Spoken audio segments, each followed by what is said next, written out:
আমি মিঠুন বাগ আপনাদের কাছে চলে এসেছি এক অতি পরিচিত একটা স্থান নিয়ে। কি চেনা চেনা লাগছে?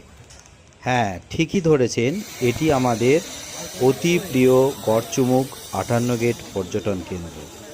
হাওড়া জেলার এক সুবিখ্যাত পর্যটন কেন্দ্র। সারা বছর পর্যটকরা এখানে আসেন।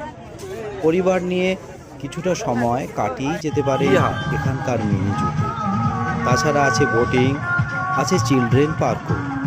তবে পর্যটকদের মূলত ডিসেম্বর আর জানুয়ারি মাসে ঢল নামে।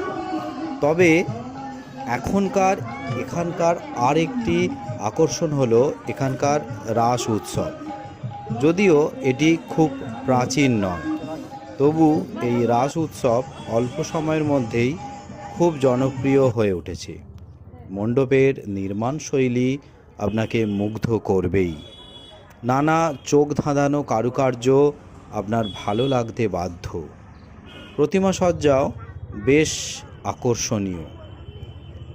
আর আছে বাচ্চা ও বড়দের জন্য নানা রাইডিং, বিভিন্ন ধরনের স্টল, খাবার থেকে নিত্য প্রয়োজনীয় জিনিসপত্র। আলোকসজ্জাও বেশ আকর্ষণীয়। তাহলে আর দেরি কেন, একদিন চলেই আসুন এই রাস উৎসব দেখতে।